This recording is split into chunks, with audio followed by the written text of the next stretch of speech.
Como a professora falou, meu nome é Andresa e hoje eu vou apresentar o seminário intitulado Movimento Antivacina, um exemplo onde a ignorância prejudica inocentes. Como o próprio nome já diz, o movimento antivacina é um movimento que se refere à recusa da vacina e à descrença dos benefícios da mesma. O movimento ele é influenciado principalmente de debates públicos em torno de questões médicas, éticas e legais, todas relacionadas à vacina. E decorre de vários fatores chaves, incluindo a falta de confiança de uma pessoa, ou seja, desconfiança na vacina ou no provedor dessa vacina, a complacência, ou seja, quando a pessoa não vê necessidade da vacina, ou não vê valor à vacina, e a conveniência, que é quando as pessoas não têm acesso a essas vacinas. É um movimento que existe há muito tempo, porém tem voltado com bastante força nas últimas décadas e ameaça reverter o progresso feito no combate às doenças e seus efeitos. E a gente está vendo muito isso agora durante a pandemia do Covid-19, que esse tema tem sido uma pauta bastante debatida pelas consequências de sua existência. O risco é tanto que, em 2019, a Organização Mundial da Saúde publicou uma lista das 10 maiores ameaças globais à saúde e, pela primeira vez, o movimento anti-vacina apareceu nessa lista, ficando em 8º lugar e ganhando até mesmo de doenças como a dengue e o HIV. Segundo a OMS, os movimentos anti-vacina são tão perigosos quanto os vírus dessas doenças que aparecem nesta lista, porque tem sido o principal motivo da volta de doenças como sarampo e poliomielite. Os movimentos anti-vacina surgiram junto com o surgimento dessas vacinas e foi influenciado por várias motivações ao longo do tempo, do lugar e de determinadas vacinas que estavam sendo aplicadas. Assim, nesse primeiro momento, vamos focar um pouco na história da primeira vacina que surgiu, que foi contra a varíola, e entender como surgiu os primeiros adeptos do movimento, né? E, em seguida, vamos entender o que provocou o crescimento desse movimento antivacina nos dias atuais e, por último, entender o que podemos fazer para evitar as suas consequências. Os registros escritos mais antigos de humanos agindo ativamente para criar imunidade contra uma doença vêm do século XV na China, contra a varíola, que era uma doença datada desde o ano 910 e que já tinha matado milhões de pessoas e dizimado diversos povos. Naquela época era usada uma técnica chamada variolação. Pessoas que tinham sido acometidas pela varíola, elas apresentavam feridas que formavam erupções cutâneas e pus. E ao final da doença, quando essas feridas já estavam secando, elas eram retiradas da pele, secas ao sol, trituradas em pó e aspiradas pelas pessoas, em um método de insuflação nasal. Assim, essas pessoas costumavam desenvolver sintomas moderados da doença. O conhecimento dessa prática chinesa chegou na Europa no século XVII e, durante os séculos XVIII, chegou ao Oriente Médio e à África, e foi a partir de um africano escravizado que essa prática de prevenção foi inserida na América do Norte. Em 1721, houve um surto de varíola em Boston, e o método foi introduzido na cidade, fazendo com que dos 300 pacientes que tinham passado pela técnica de variolação, apenas 6 morressem. E foi a varíola que motivou a primeira campanha obrigatória de imunização em 1755, quando George Washington determinou que todos os soldados que lutavam na Guerra de Independência dos Estados Unidos deveriam passar pela variolação. Entretanto, a tentativa da obrigatoriedade do método nas cidades não era bem aceita e surgiu movimentos contrários à variolação, que eram os chamados anti-inoculadores. Os principais argumentos contra a variolação eram de ordem religiosa. O debate mais simples argumentava que a variolação era ímpia, porque não era mencionada especificamente na Bíblia. Além disso, a inoculação também era vista por alguns como uma afronta direta ao direito inato de Deus de determinar quem morreria, como e quando. Além disso, muitos viam a noção de usar os produtos de uma doença mortal para prevenir tal doença como um insulto à lógica. Apesar desses argumentos persistentes, a variolação ganhou ampla aceitação nas grandes cidades e vilas dos Estados Unidos e continuou crescendo. Mas, apesar da variolação provocar uma certa imunidade, ela não era segura e nem prática, já que muitas vezes ela não funcionava devido ao método utilizado. Assim, era importante se descobrir como imunizar uma grande quantidade de pessoas contra essa doença. Em 1796, o inglês Edward Jenner sabia que havia um costume muito popular que dizia que pessoas que lidavam com vacas não morriam de varíola e apenas contraíam a varíola bovina, que era menos perigosa. As leiteiras, elas apresentavam feridas nas mãos, mas normalmente não mais do que isso. Assim, Jenny coletou material das feridas de varíola bovina de uma camponesa e inoculou em um menino de 8 anos com elas.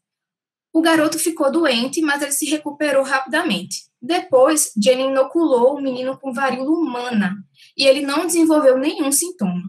Assim, ele provou que a varíola bovina imunizava seres humanos e que após a inoculação daquele material, as pessoas também continham o pus que era usado para a inoculação.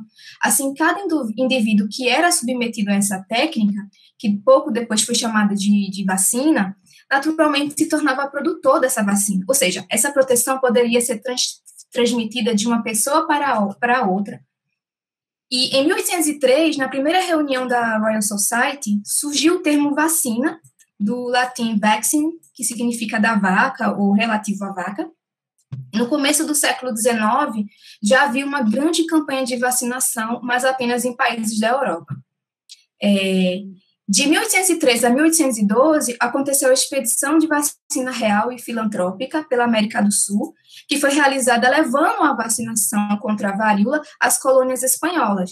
E em 1804, a vacina chegou no Brasil, sendo colocada em prática na Bahia. Durante todo o século XIX, a vacina chegou em diversos países e foi introduzida para controlar os surtos de varíola.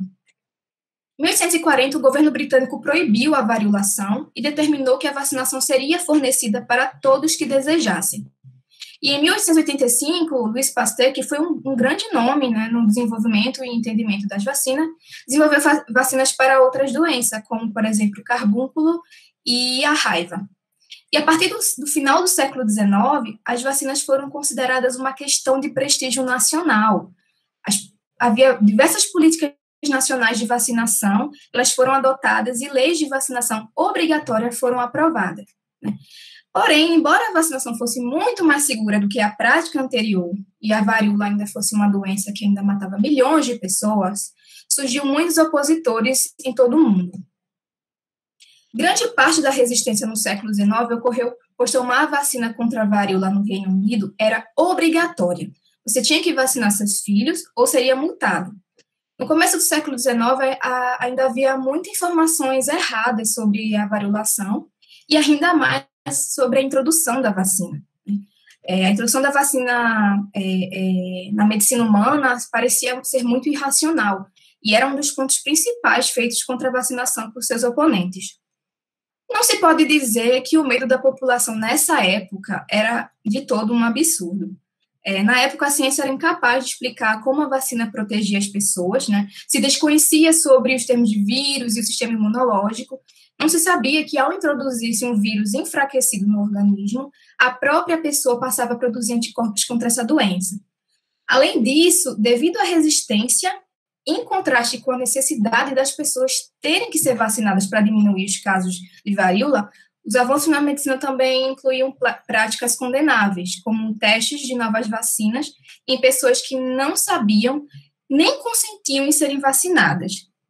Devido a isso, espalhavam-se mentiras e histórias para causar medo aos adultos, e principalmente às crianças, que eram o principal alvo da vacinação em massa. Um exemplo desse era o monstro da vacina, que se dizia que ele comia a criança e as evacuava, que era uma associação à impureza associada à vacina. Nos anos seguintes, o medo e também a descrença sobre a vacinação aumentaram e começaram a prejudicar algumas campanhas de vacinação que antes estavam começando a controlar a varíola. Com isso, em diversos lugares foi introduzida a vacinação compulsória, a vacinação obrigatória, com multas por descumprimento e prisão por falta de pagamento. Com isso, a Liga Nacional Anti-Vacinação foi criada no Reino Unido em 1866, e outro grupo também, a Liga Anticompulsória de Vacinação, foi fundada em 1896, após a aprovação da Lei de Vacinação de 1895.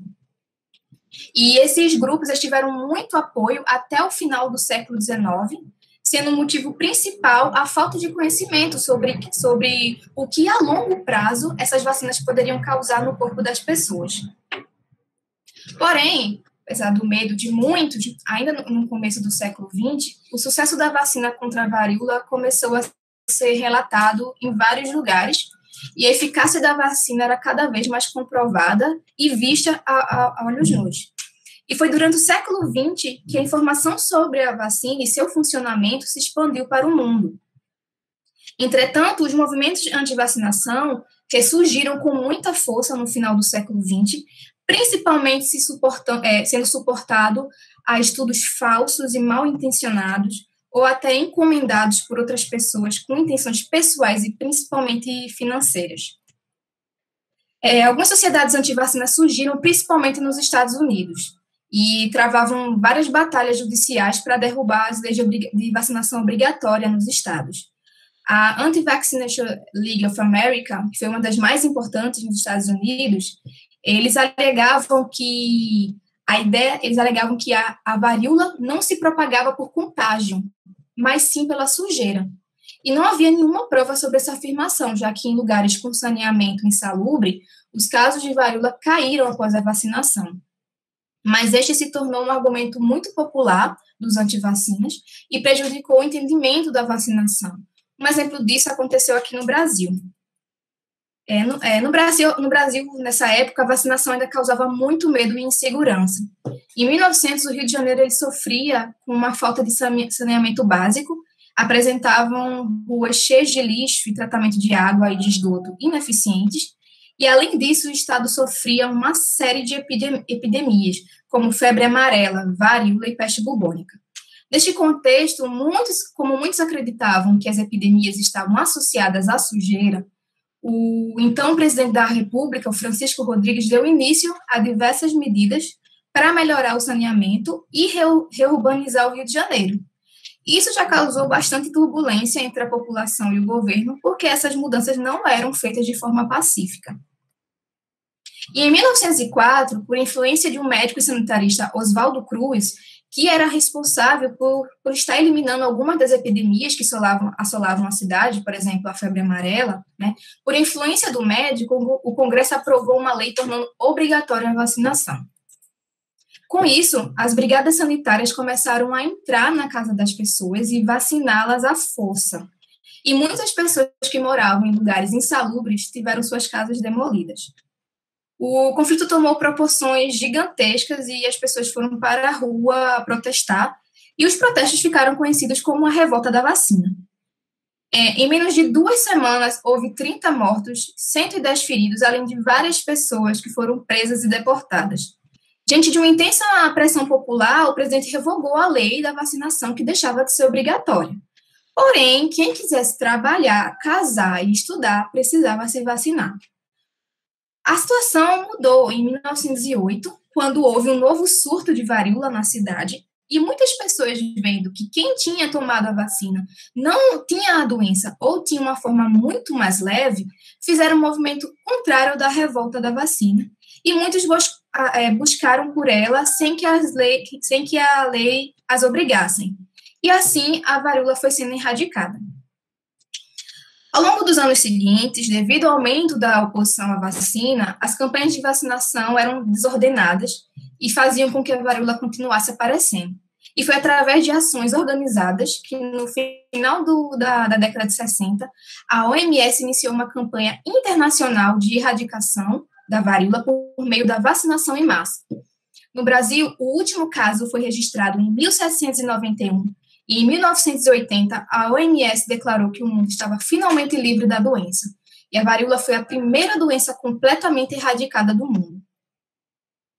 Durante o século XX, outras vacinas vitais que conhecemos hoje foram sendo desenvolvidas, incluindo a DTP, que é uma vacina tríplice bacteriana contra tétano, difteria e coqueluche, que foi criada na década de 30. Ainda havia muitos opositores, mas seus argumentos eram enfraquecidos à medida que o estudo sobre a vacina e a sua forma de ação era investigada, e as doenças que assolavam a população e matavam milhares de pessoas eram exterminadas. Entretanto, como eu disse anteriormente, o movimento antivacina ele ressurgiu com força no final do século XX, a partir de estudos fraudulentos feitos por médicos e cientistas de forma mal intencionada e por interesses pessoais e financeiros. Vamos ver dois exemplos muito famosos e que se tornaram um marco dos adeptos ao movimento. Em 1973, o médico pediatra John Wilson relatou que 36 crianças atendidas ao longo de 11 anos em um hospital em Londres teriam sofrido de complicações neurológicas devido à injeção de DTP. A série de casos de 36 crianças foi publicada em 1974 e logo depois disso, Wilson recomendou a criação de um esquema de compensação estatal para os pais das crianças danificadas pela vacina e também para os pais das crianças que tinham tomado a vacina e apresentado qualquer efeito colateral. Isso ficou tão famoso que os fabricantes americanos de vacina foram atingidos por ações judiciais no valor de mais de 10 bilhões de dólares. A notícia se espalhou e houve, infelizmente, uma cobertura totalmente irresponsável da mídia deste estudo, e a consequência disso foi surtos da doença. Por exemplo, antes da transmissão, 77% das crianças britânicas eram vacinadas contra a coqueluche. E em 1978, após as campanhas nos jornais, o número caiu para 31%, e, como consequência, os casos de coqueluche dispararam.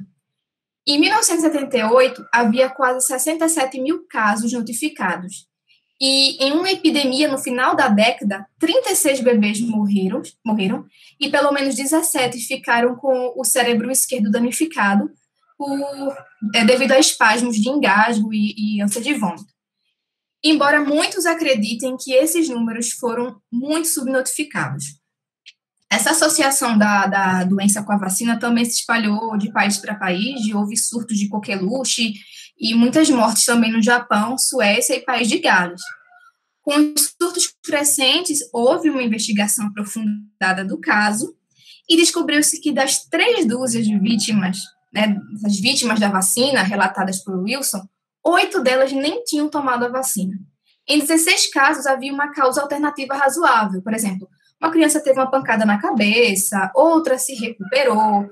2 dessas crianças tinham doenças genéticas e a maioria dos demais eram pacientes com familiares próximos, que esses familiares eram diagnosticados como epilépticos. Também se provou que houve, de fato, um lote mais forte da vacina que causava efeitos colaterais nas crianças, como vômito, tosse forte, mas que não estava, de forma alguma, associada a problemas neurológicos. Porém, a descoberta de provas de que não havia nenhuma associação da vacina DTP com problemas neurológicos só veio muitos anos depois, e a notícia do estudo do Wilson já tinha se espalhado e até hoje é colocado como uma prova dos riscos da vacina em crianças. Um outro caso muito conhecido que ocorreu poucos anos depois, foi uma controvérsia sobre a vacina tríplice viral, que foi uma vacina criada em 1995 contra o sarampo, cachumba e rubéola, e era indicada, e é indicada até hoje, para crianças a partir dos 12 meses de idade. Esse caso é bem conhecido, Ocorreu em 1998, quando o médico Andrew Wakefield apresentou uma pesquisa preliminar publicada na revista Lancet, que era uma revista de grande renome, e ele descrevia que 12 crianças desenvolveram comportamentos autistas e tinham uma inflamação intestinal grave. Em 11 dessas crianças, o que havia em comum, dizia o estudo, era que todas tinham vestígio do vírus do sarampo no corpo.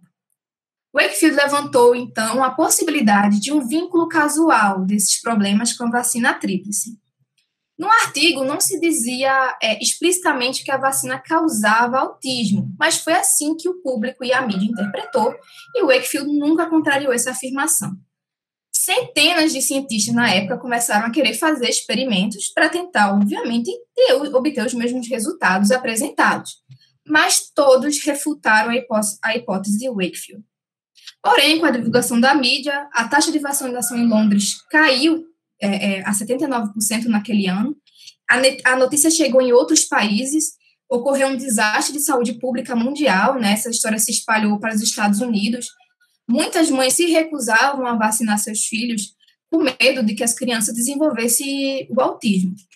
Porém, ao mesmo tempo em que os pesquisadores se empenhavam em estudar a hipótese de Wakefield,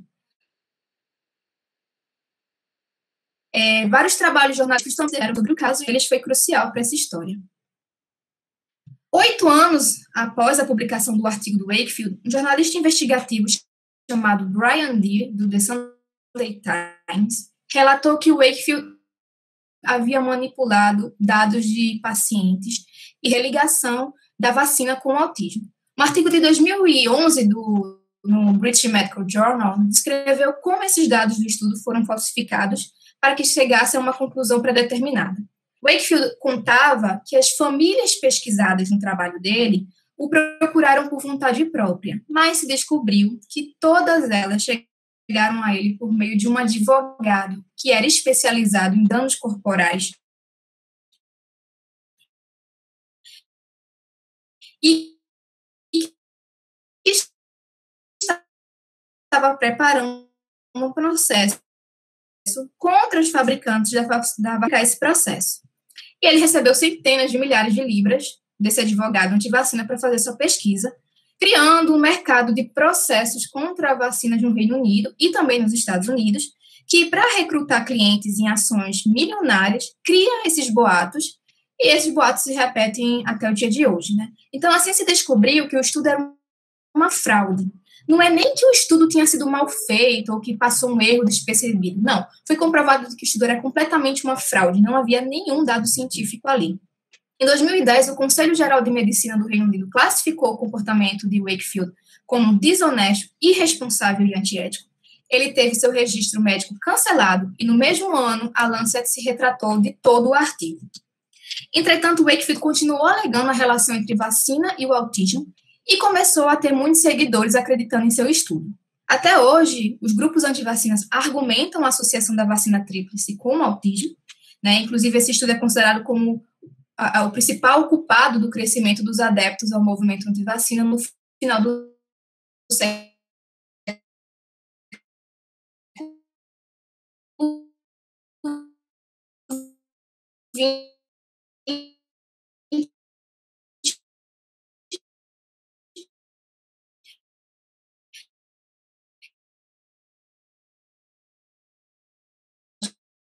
vacinas, criam diversas teorias de conspiração, acreditam que a vacina deve ser uma escolha pessoal.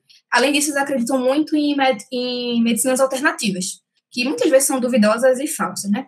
Mas a gente pode se perguntar como é que, no mundo em que vivemos hoje, com tantas informações e com a ciência já entendendo como, né, comprovando como e por que uma vacina funciona em nosso corpo, o movimento ainda permanece. Bom, infectologistas e médicos dizem que isso pode ser simplificado em 2 motivos. O primeiro, as vacinas são vítimas do seu próprio êxito.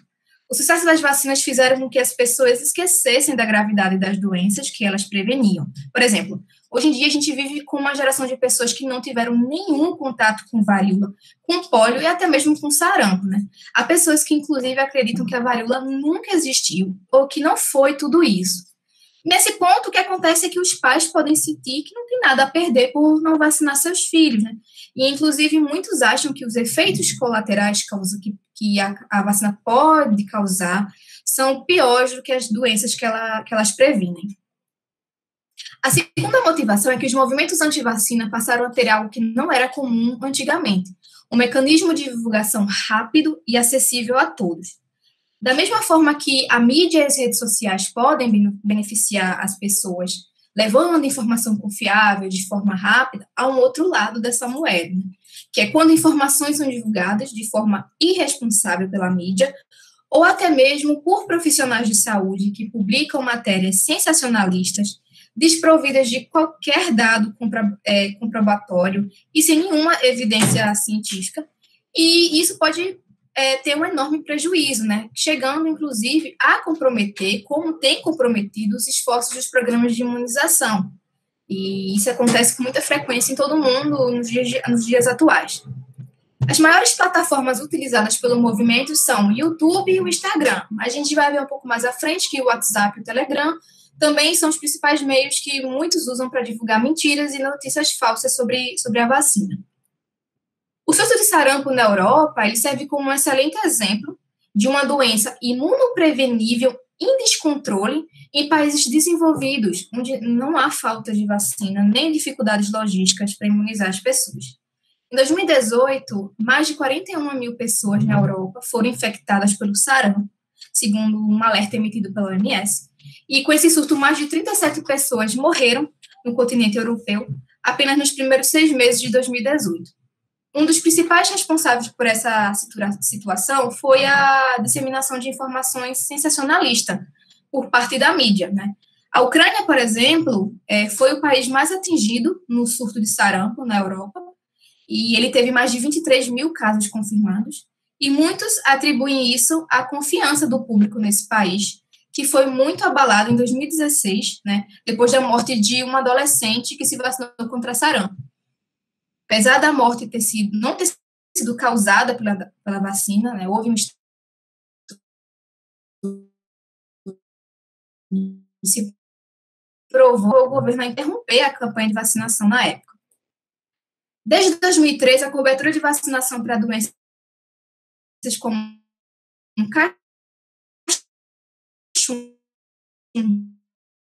cachumba, sarampo e rubéola, que disponibiliza vacinas gratuitamente à população por meio do Sistema Único de Saúde, né, o nosso SUS, além de ter o Programa Nacional de Imunização, o PNI.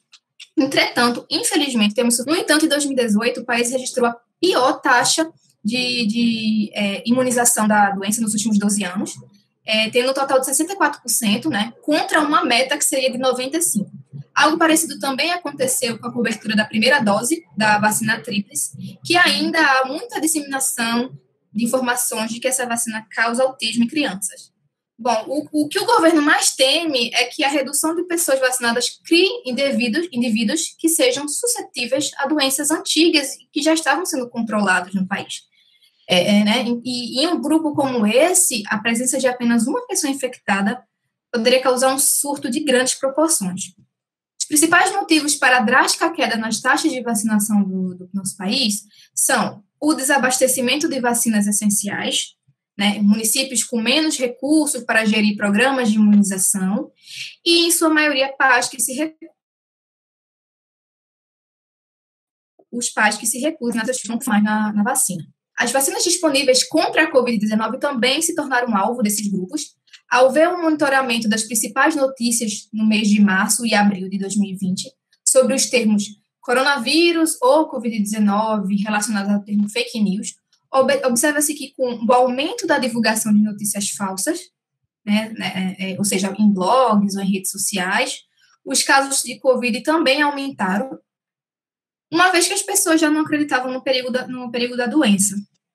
Nos meios de comunicação utilizados pelos antivacina, as alegações para a recusa em tomar a vacina contra a Covid-19 vai desde teoria da conspiração, como dizer que a vacina vão implantar um chip e que é ineficiente,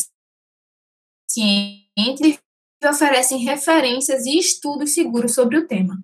A gente pode seguir algumas dicas para identificar e evitar o compartilhamento de notícias falsas. Por exemplo, verificar a fonte da notícia. Quando as notícias são muito estranhas, muito absurdas, é importante saber se aquele conteúdo é falso, né? Então, é sempre importante consultar os canais oficiais do governo sobre aquela notícia.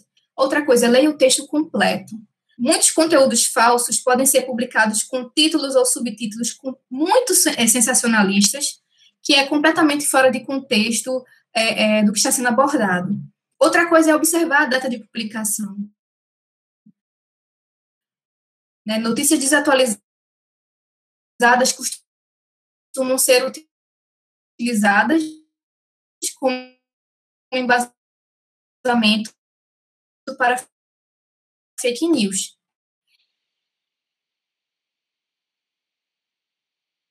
E não confie em pessoas que se negam a tomar as vacinas, elas são negacionistas ou sempre foram anti-vacina. Com a chegada da Covid-19, por exemplo, até pessoas que antes acreditavam e se vacinavam e vacinavam seus filhos passaram a desconfiar das informações sobre a vacina. Com a quantidade de notícias e, a todo momento, o medo e o acesso de informações erradas se tornou um dos principais motivos para o aumento do movimento nos dias atuais. Além disso, há uma quantidade relevante da população que é muito sugestionada pela mídia sensacionalista e sofre influências em suas opiniões e condutas, sem nem mesmo se preocupar em conhecer a seriedade da fonte que eles estão lendo. Porém, do outro lado, há quem dissemine fake news sobre a vacina, porque ganha em si, não prova que reúne instituições da USP, Ribeirão Preto e outros setores da sociedade, mostraram que, apesar de ter havido mudanças recentes nas diretrizes de remoção de conteúdo falso no YouTube, que é uma das plataformas que o movimento antivacina mais utiliza, essas mudanças não foram suficientes para barrar a disseminação de desinformação sobre as vacinas contra a Covid-19. O estudo encontrou e mapeou 65 vídeos, que somavam mais de 3,8 milhões de visualizações, né? E com aproximadamente com 37 canais diferentes que divulgavam isso, com aproximadamente 3,1 milhões de inscritos. E na maioria dos vídeos se espalhavam fake news de que há substâncias na vacina capazes de inserir microchips ou alterar o DNA humano, com o propósito de controlar a população. E no início de outubro houve uma atualização importante proibindo a desinformação sobre vacinas contra a Covid-19, porém menos de 8% dos vídeos analisados nesse estudo continha qualquer tipo de alerta da plataforma. Pior ainda, o outro fator muito preocupante é que quase metade deles está monetizado, o que permite que tanto os autores quanto o próprio YouTube se beneficiem financeiramente desse material. No Facebook, por exemplo, há grupos tradicionalmente conhecidos por disseminar informações falsas sobre a vacina, e eles oferecem falsas curas por valores altíssimos, usando os produtos que podem prejudicar a nativa que claramente não funcionam, e muitos ganharam centenas de milhares de reais com a venda de remédios ditos como tratamento precoce para a Covid-19. Diante disso, os integrantes da União Pró-Vacina, eles criaram uma série de mensagens de áudio para combater as informações falsas sobre vacinas, né? Pelo WhatsApp, para fazer a frente às fake news que circulam em redes familiares. E, assim, o combate ao movimento anti-vacina ele é feito a partir de várias ações, né, que envolve combate a fake news, né, divulgação científica de forma correta, melhorias de políticas públicas pró-vacina, que em muitos lugares ainda não tem, acesso à população de forma simples, objetiva e transparente, e principalmente intervenções em escolas e centros de saúde, já que os mais atingidos pelo movimento anti-vacina são as crianças. Porém, o mais difícil realmente é combater a ignorância, e por isso, ao final dessa apresentação, vamos entender os principais pontos levantados sobre os anti-vacinas e responder algumas perguntas que são muito importantes.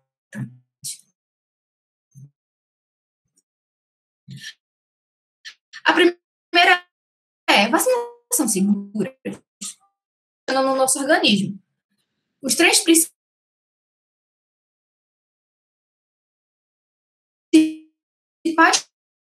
tipos de vacina são aquelas que podem conter simples. Andresa, acho que está travando bastante aqui para a gente, viu?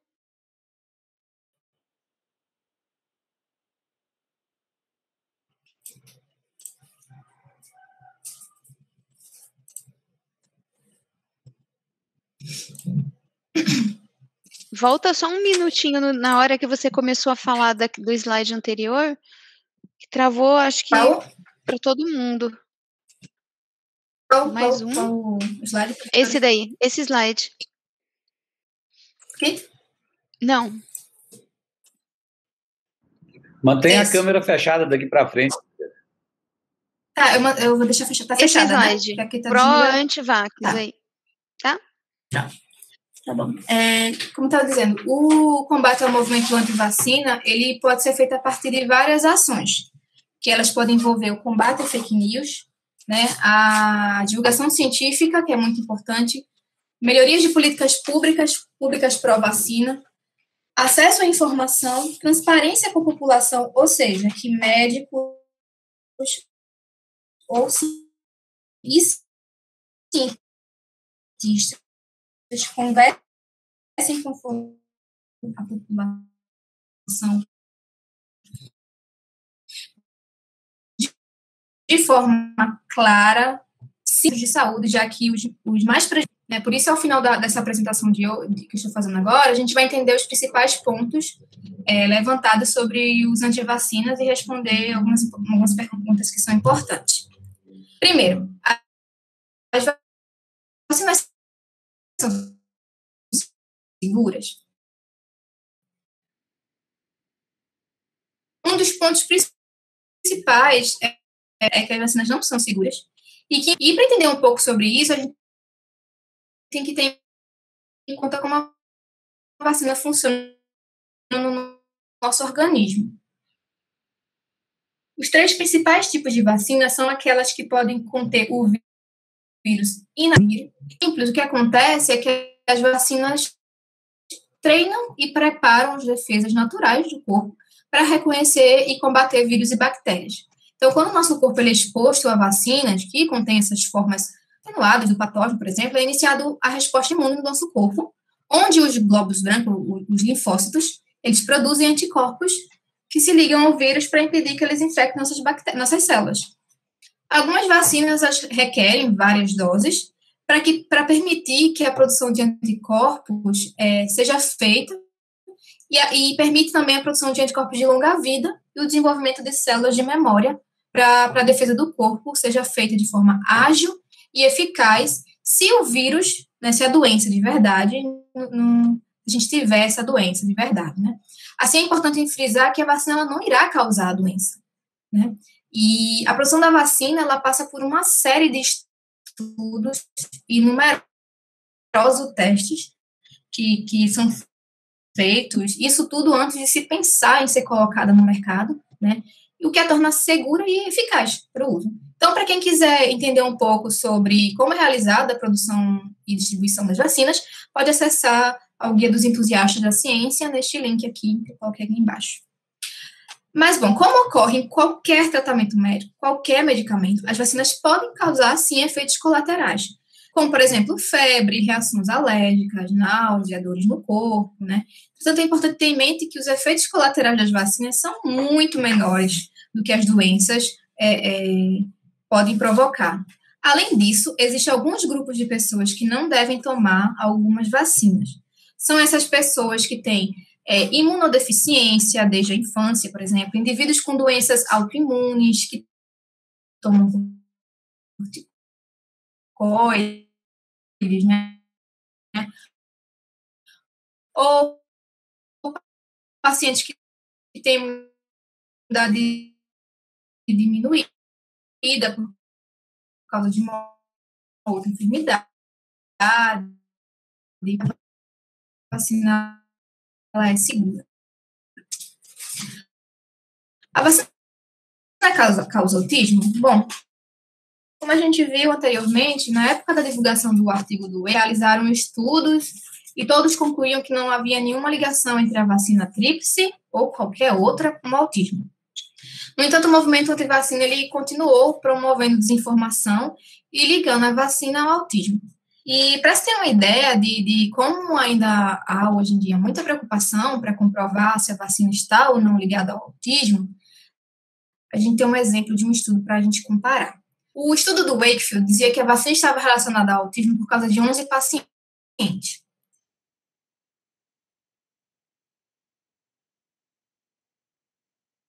Porém, em 2019, foi publicado mais de 57 mil crianças nascidas entre 1999 e 2010, e as acompanhou até 2013. Em todos os casos, foi tido em conta se as crianças foram ou não vacinadas.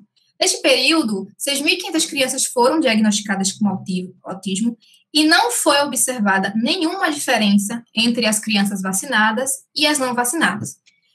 E a conclusão foi clara, né? O estudo provava que a vacina tríplice não aumentava o risco de autismo, não desencadeava o autismo em crianças que eram suscetíveis e não estava associada a causas de autismo após a vacinação, né? Então, o autismo é uma condição de saúde que é caracterizada por um déficit na comunicação e no comportamento, né? E ele não possui causas totalmente conhecidas, porém há evidências de que haja predisposição genética para ele, não está associada de nenhuma forma ao uso de vacina. Bom, as vacinas são tóxicas. Muitos têm medo da vacina devido aos componentes que estão presentes nela. É importante a gente entender que, como parte das vacinas são feitas pelos patógenos destruídos, elas podem gerar menos imunidade do que a doença natural. Por isso, em alguns casos, são usadas substâncias que aumentam a resposta imune, que são chamadas de adjuvantes. Um desses adjuvantes são sais de alumínio, como o hidróxido de alumínio, e muitos associam vacinas a algo tóxico e algo perigoso devido a isso. O primeiro dado que a gente tem que ter em mente é que o alumínio, ele é usado como... Esses sais de alumínio são usados de forma segura como adjuvantes nas vacinas desde a década de 30. Então, literalmente, bilhões de pessoas já foram vacinadas com esse adjuvante. Além disso, o alumínio nas vacinas ele é seguro porque a quantidade presente é muito mais baixa do que é considerada tóxica, né, que varia entre 0,2 e 1,2 miligrama por dose. Além disso, é comprovado que essa quantidade de alumínio ela é eliminada pela urina. Mesmo em crianças com menos de 1 ano, a quantidade de alumínio absorvida pela vacinação encontra-se muito abaixo dos níveis que são considerados perigosos. E doses de alumínio são encontradas em vários outros alimentos no dia a dia. Até, por exemplo, obviamente em quantidades muito baixas, no leite materno e em fórmulas para bebê. Inclusive, uma pessoa adulta consome uma quantidade muito maior de alumínio em comidas feitas por panelas de alumínio do que em uma vacina. E nenhum estudo até hoje encontrou qualquer evidência de que vacinas contendo alumínio aumentavam o risco de autismo, Alzheimer ou qualquer outra doença mais grave. Né?